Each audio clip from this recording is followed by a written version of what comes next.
नमस्कार, मैं हूं सत्यपाल और आप देख रहे हैं CWB हिंदी न्यूज।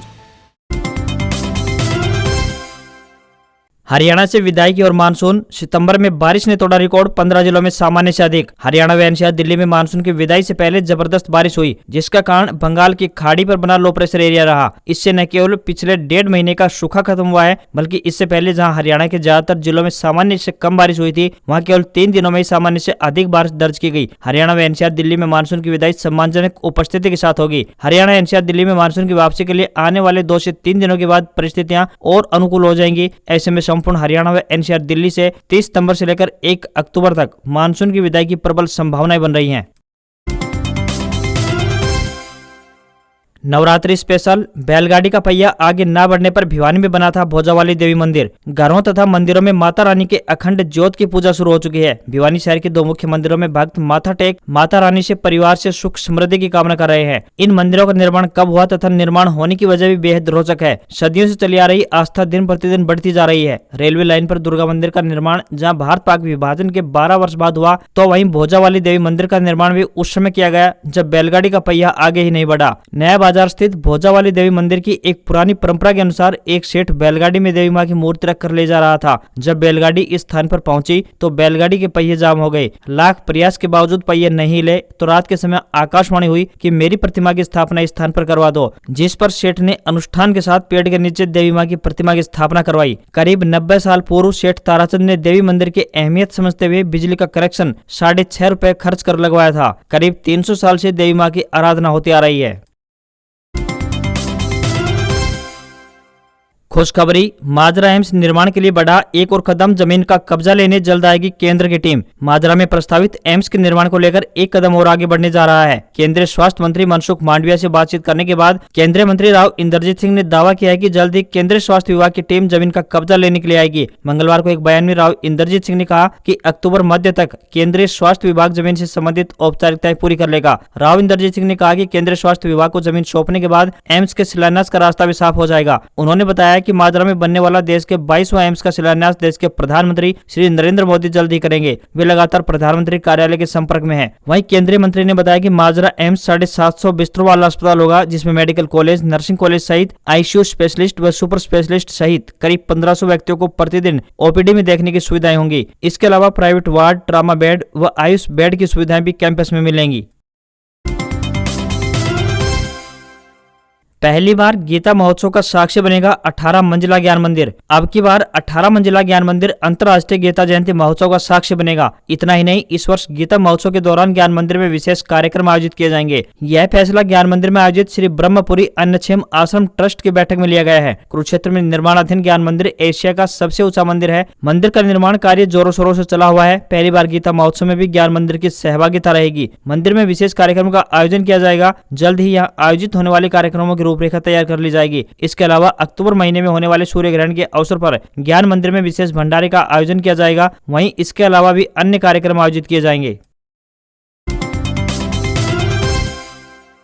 अनुसूचित जाति ही नहीं, अब सभी बीपीएल परिवारों को मिलेगा अंबेडकर आवास नवीनीकरण योजना का लाभ। कुरुक्षेत्र के उपायुक्त शांतनु शर्मा ने कहा कि हरियाणा अनुसूचित जाति एवं पिछड़ा वर्ग कल्याण विभाग की ओर से मकान मरम्मत के लिए क्रियान्वित की जा रही डॉक्टर भीमराव अंबेडकर आवास नवीनीकरण योजना का लाभ अब सभी बीपीएल परिवारों को मिलेगा। अभी तक यह लाभ केवल अनुसूचित जाति के बीपीएल परिवारों को ही दिया जा रहा था। योजना के तहत घर की मरम्मत के लिए वित्तीय सहायता 80,000 रुपए दी जा रही है। योजना का लाभ लेने के लिए आवेदनकर्ता हरियाणा का स्थायी निवासी होना चाहिए तथा आवेदनकर्ता का नाम बीपीएल सूची में होना चाहिए। आवेदनकर्ता का अपना कम से कम 10 साल पुराना घर होना चाहिए।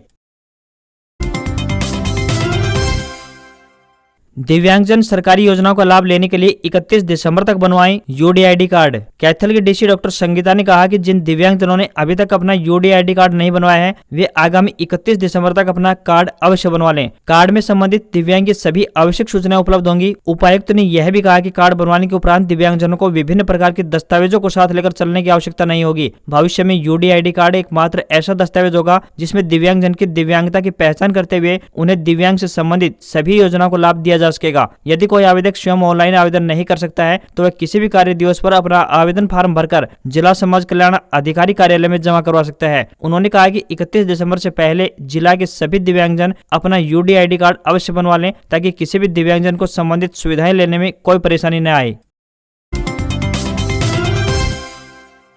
PNB Rohtak vacancy. Punjab national bank में विभिन्न पदों पर निकली भर्ती, ऐसे करें आवेदन। पंजाब नेशनल बैंक ग्रामीण स्वरोजगार प्रशिक्षण संस्थान द्वारा विभिन्न पदों पर भर्ती के लिए आवेदन आमंत्रित किए गए हैं। आपको बता दें कि यह भर्तियां कॉन्ट्रैक्ट आधार पर की जाएंगी। जो भी इन पदों पर आवेदन करने के इच्छुक है वे ऑफलाइन माध्यम से अपने आवेदन भेज सकते हैं। इच्छुक उम्मीदवार रजिस्टर्ड डाक के माध्यम से या फिर स्वयं जाकर अपने आवेदन जमा कर सकते हैं। आवेदन करने की अंतिम तिथि 25 अक्टूबर 2022 तय की गई है। इन पदों के लिए उम्मीदवार का 10वीं पास होना आवश्यक है। किसी भी वर्ग के उम्मीदवार को कोई भी आवेदन शुल्क नहीं देना होगा। न्यूनतम आयु की बात करें तो 22 वर्ष, अधिकतम आयु 40 वर्ष निर्धारित की गई है। इन पदों के लिए आपको ऑफलाइन आवेदन भेजने होंगे।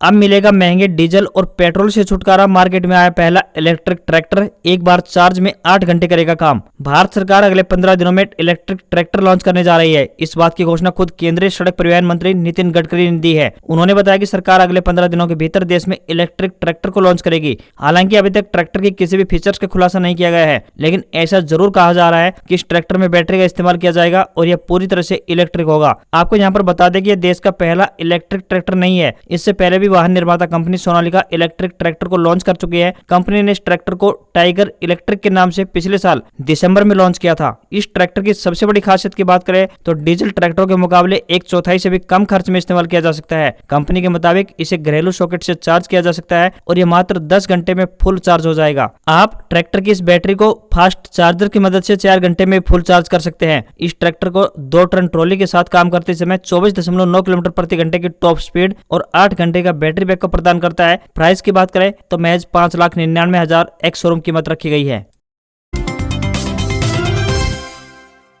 राजस्थान के सीकर स्थित खाटू श्याम मंदिर शाम 4 बजे तक रहेगा बंद। विशेष सेवा पूजा में भक्त नहीं कर पाएंगे दर्शन। अमावस्या के बाद होता है श्रृंगार। राजस्थान के सुप्रसिद्ध खाटू श्याम मंदिर गुरुवार को शाम 4 बजे तक बंद रहेगा। बाबा श्याम की विशेष पूजा होने के कारण भक्तों के दर्शन के लिए बंद रखा जाएगा। मंदिर कमेटी ने इस संबंध में सूचना जारी की है। 29 सितंबर को बाबा खाटू श्याम की विशेष सेवा पूजा होने के कारण मंदिर सुबह 4:30 बजे से लेकर शाम 4 बजे तक बंद रहेगा। ऐसे में भक्त शाम 4 बजे के बाद ही मंदिर में दर्शन कर पाएंगे। हर अमावस्या पर बाबा श्याम को स्नान करवाया जाता है। इसके बाद बाबा खाटू श्याम का तिलक और श्रृंगार किया जाता है। इस बार यह तिलक 29 सितंबर 2022 को होना है। भारतीय जनता पार्टी यानी बीजेपी शासित गुजरात में भी जननायक जनता पार्टी यानी जेजेपी की एंट्री हो गई है। जसपा का केंद्रीय नेतृत्व अहमदाबाद में पार्टी हेडक्वार्टर्स खोल संगठन को मजबूती देने में जुटा हुआ है। जल्द ही जसपा के राष्ट्रीय अध्यक्ष डॉक्टर अजय चौटाला और डिप्टी सीएम दुष्यंत चौटाला गुजरात दौरे पर जाकर कार्यकर्ता सम्मेलन करेंगे। गुजरात में जल्द ही विधानसभा चुनाव होने जा रहे हैं। वहाँ जसपा के सक्रिय होने से हरियाणा की राजनीति में भी हलचल होने लगी है। हालांकि जसपा वहाँ अकेले दम पर आगे बढ़ने की कोशिश में है या फिर भाजपा को ही सहयोग देगी, इसको लेकर पार्टी नेता खामोश है। हालांकि हरियाणा बीजेपी की इस पर नजर बनी हुई है। हरियाणा में ई नेम से फसलों की खरीद किए जाने के विरोध में चल रही आढ़तियों की हड़ताल अब समाप्त हो गई है। हरियाणा सरकार ने ई नेम की शर्त वापस ले ली है। मंडियों में पुरानी तरीकों से ही फसलों की खरीद की जाएगी। मंडियों में 1 अक्टूबर से खरीद शुरू हो जाएगी। हरियाणा की मंडियों में इस साल एमएसपी के बिना वाली फसलों की खरीद ई नेम पोर्टल से सरकार करना चाहती थी। इनमें बासमती धान भी शामिल है, क्योंकि सरकार पीआर यानी मोटा चावल एमएसपी पर खरीद रही है, जबकि अन्य किस्म के चावल को राइस मिलर्स या फिर आड़ती खरीदते हैं। आड़ती इसके विरोध कर रहे थे। पूर्व सीएम और नेता प्रतिपक्ष भूपेंद्र सिंह हुड्डा ने कहा कि हरियाणा सरकार का ई नेम न तो किसानों के हित में है और न ही आड़तियों के लिए हितकारी है। भूपेंद्र सिंह हुड्डा ने कहा कि किसान की फसल मंडी और खेत दोनों जगह बर्बाद हो रही है। किसान खेत में मौसम की मार तो मंडी में सरकारी लेट लतीफी की मार झेल रहा है। भारी बारिश की वजह से किसानों को भारी नुकसान पहुंचा है। किसानों को सरकारी मदद की दरकार है। जल्द ही सरकार को गिरदावरी करवाकर किसानों को उचित मुआवजा जल्द से जल्द देना चाहिए। अशोक गहलोत को क्लीन चिट, सीएम बनने रहने के आसार, अध्यक्ष के नॉमिनेशन पर सस्पेंस, 2 मंत्रियों और 1 चेयरमैन को नोटिस, अनुशासनहीनता का दोषी माना गया। कांग्रेस विधायक दल की बैठक का बहिष्कार करने के मामले में कांग्रेस हाईकमान ने एक्शन लेते हुए कारण बताओ नोटिस जारी किए हैं। संसदीय कार्य मंत्री शांति धारीवाल, सचेतक महेश जोशी और आरटीडीसी चेयरमैन धर्मेंद्र सिंह राठौड़ को कांग्रेस अनुशासन समिति ने मंगलवार रात को नोटिस जारी किए हैं। सीएम अशोक गहलोत पर कोई एक्शन नहीं लिया गया है। उन्हें क्लीन चिट देने से जोड़कर देखा जा रहा है। ऐसे में अशोक गहलोत के अभी सीएम बने रहने के आसार नजर आ रहे हैं। साथ ही गहलोत के राष्ट्रीय अध्यक्ष के नॉमिनेशन पर सस्पेंस बना हुआ है। अजय माकन और मल्लिकार्जुन खड़गे की रिपोर्ट में तीनों नेताओं को अनुशासनहीनता का दोषी माना है और 10 दिन में जवाब मांगा गया है। धारीवाल को संसदीय कार्य मंत्री होते हुए भी अपने घर पर विधायक दल की बैठक के पैरेलल विधायकों की बैठक रखने, बैठक में मंच से संबोधित करने और विधायकों को मिसगाइड करके गंभीर अनुशासनहीनता का दोषी माना गया है। वहीं मुख्यमंत्री के नजदीकी और आरटीडीसी चेयरमैन धर्मेंद्र सिंह राठौड़ को धारीवाल के घर बैठक की पूरी प्लानिंग करने से लेकर सारे इंतजाम करने का दोषी मानते हुए नोटिस जारी किया गया है।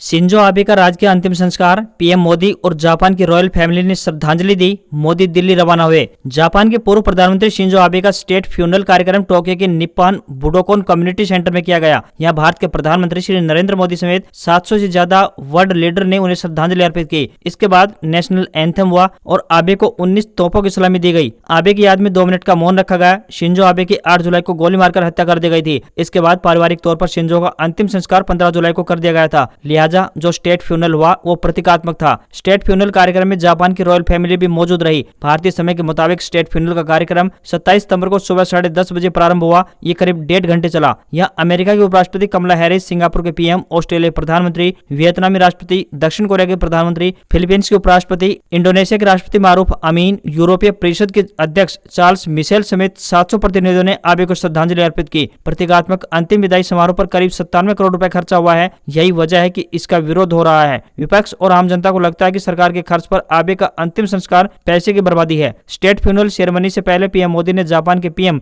फूमियो किशिदा से मुलाकात की। इस दौरान दोनों देशों के रिश्तों की मजबूती को लेकर चर्चा हुई है। मुलाकात के बाद मोदी वापस भारत रवाना हो गए हैं। पीएम मोदी ऑस्ट्रेलिया प्रधानमंत्री एंथनी अल्बनीज के साथ निप्पॉन बुडोकोन कम्युनिटी सेंटर पहुंचे थे।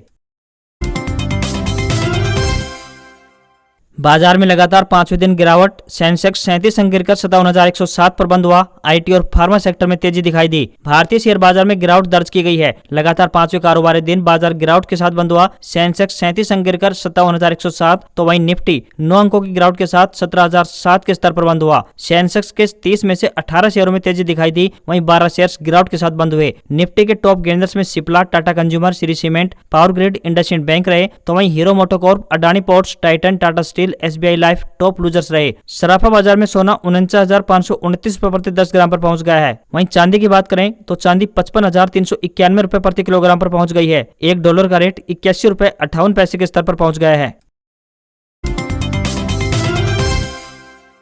अमेरिका की पाकिस्तान को नसीहत, चीन से कर्ज चुकाने में राहत मांगो, भारत से रिश्ते जिम्मेदारी से निभाओ। पाकिस्तान और चीन के रिश्तों को लेकर अमेरिका ने पहली बार तंज कसा है। इसके साथ नसीहत भी दी गई है। पाकिस्तान के विदेश मंत्री बिलावल भुट्टो जरदारी ने सोमवार को अमेरिकी विदेश मंत्री एंटनी ब्लिंकन से मुलाकात की। इस दौरान बिलावल ने अपने मुल्क में बाढ़ से आई तबाही का जिक्र करते हुए मदद मांगी। आपको बता दें कि बाढ़ से पाकिस्तान में अब तक 1600 से ज्यादा लोगों की मौत हो चुकी है। इस पर ब्लिंकन ने उन्हें 2 टूक सलाह दी कि पाकिस्तान को चीन से भी कर्ज अदायगी के मामले में राहत मांगना चाहिए। अमेरिका ने तो हमेशा ही पाकिस्तान की हेल्प की है। ब्लिंकन ने बिलावल के सामने भारत का जिक्र किया। कहा पाकिस्तान को भारत के साथ रिश्ते निभाने में जिम्मेदारी दिखानी चाहिए। बिलावल भुट्टो जरदारी 10 दिन के अमेरिका दौरे पर हैं। आज खबरों में बस इतना ही। देखते रहिए CWB हिंदी न्यूज। नमस्कार।